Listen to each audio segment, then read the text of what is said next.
because we're dealing with Rastafari movement, we're not dealing with Bobo Shande. Now, the movement is older than its functions, and we can never define the Rastafari movement according to any one of its functions, be it Nyahbinghi, 12 Tribe of Israel, Bobo Shande, any function here. We are not going to define the movement through the function. The movement is older than the function. There was the movement before there was the function. Now, as the movement elevated His Majesty to the level of a god. Now, once he's elevated to the level of an elevation that the Ethiopian church itself is afraid of doing, they have just stopped at the level of a saint. They said, oh, after 50 years of his death, they will declare him a saint. That is the furthest they have gone in elevating him to the saintly level, but they can't go to the godly level. So Rastafari transcended boundaries that even Ethiopian Orthodox Church is not willing to cross or to transcend.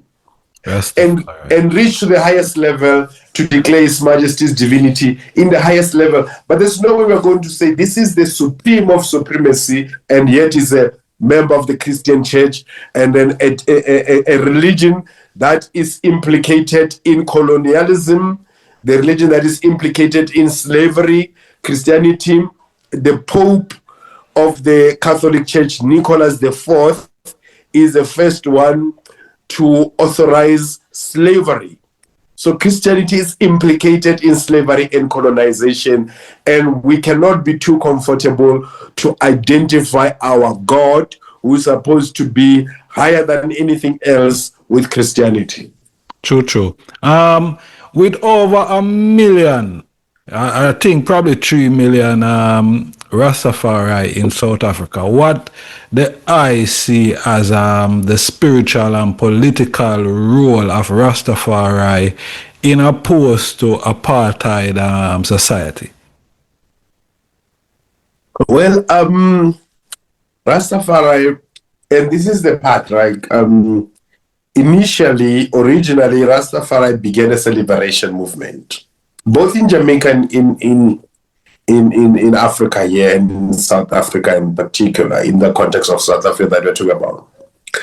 Rastafari in South Africa can be traced as far back as 1972, with the coming of Jimmy Cliff. He came to perform in Soweto, the first and only reggae artist to defy those apartheid sanctions against international musicians.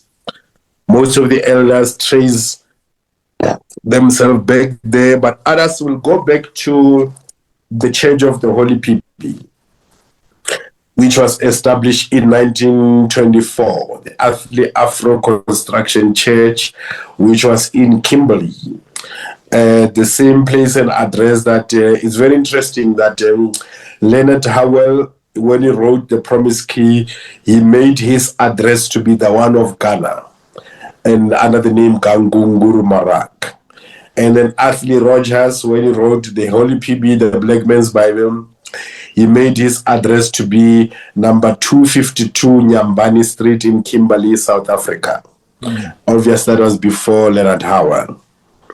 And that is where they say that house there is still contained the original Holy PB. And then Rastafari, both in Jamaica and in South Africa and in Africa, was introduced as a liberation movement. And then in South Africa in 1996, remember, apartheid supposed to have officially ended in 1994. But in 1996, with the coming of Ras Bonagis and the official establishment of the Nyahbinghi order, Rastafari moved from a liberation movement to a churchical order.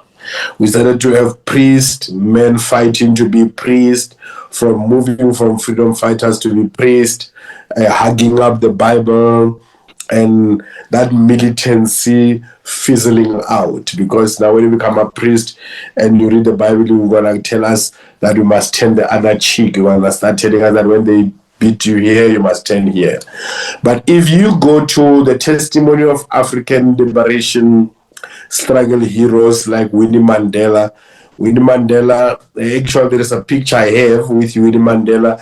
I once posted it on TikTok, and I also have it on Facebook, where I was talking to Winnie Mandela. It's like I was pointing her with finger. I was sitting down, where at one of the ANC rally, I was planning to make a documentary, and I was asking her in that conversation, in that picture, that I remember in 1996 when Rasbona just came here, Bongo Watto, the founder of the Nyahbinghi order, when he came here to establish Nyahbinghi order in South Africa, you told him that it was the music of the Rastafari, the reggae music, and the philosophy of the Rastafari that kept you strong during apartheid days when your husband was still in jail. She said, yes, that is true. So I was asking him, I was telling her that I'm planning to make a documentary, but asking her that, is she willing to repeat the same thing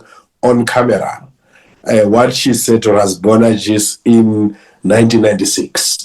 That the music of Rastafari and the philosophy of Rastafari kept us strong during the difficult days of apartheid. Then she said yes. But it's not only here.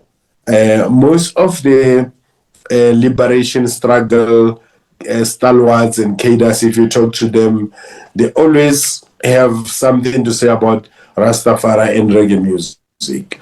During apartheid, Rastafari was equally banned like any other political organizations. It was considered to be a subversive movement. Some of the reggae records like Peter Tosh fighting against apartheid were banned in South Africa. Some of the reggae records, they will have some tracks scooped.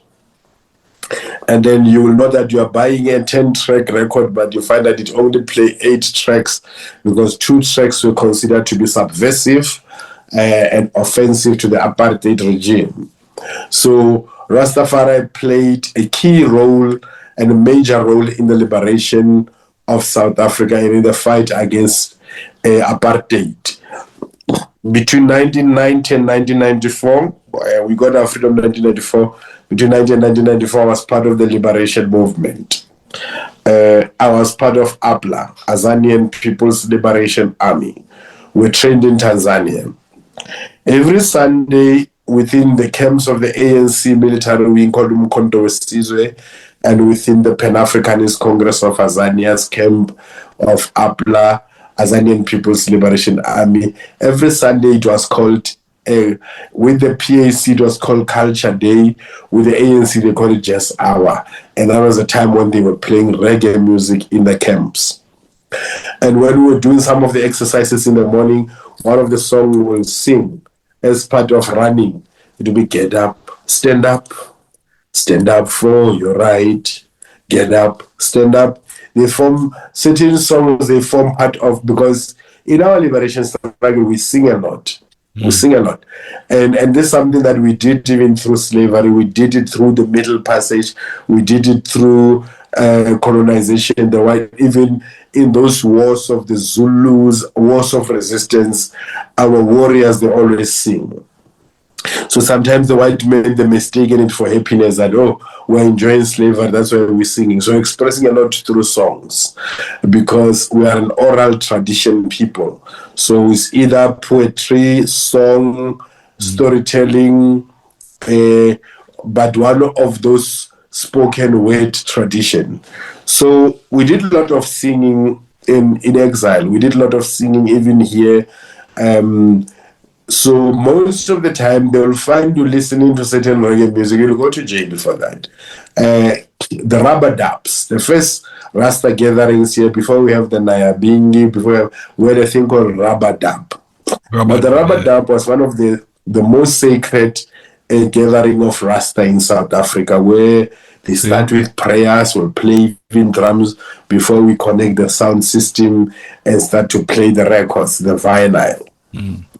So the rubber dubs will be interrupted because they were also seen as centers of radicalization, areas of radicalization, because we are gathered there for 5 days, 4 days, 3 days, listening to most radical lyrics of Peter Tosh, Bob Marley, Banu Wailer, Culture, Benin Spear, Coco T, all these people that we were playing during those sessions. So Rastafari and reggae music during the time of resistance was considered to be a subversive instrument, subversive music, subversive philosophy, subversive lyrics. And that's why certain records were banned by the apartheid regime. I have one of my elders who are close.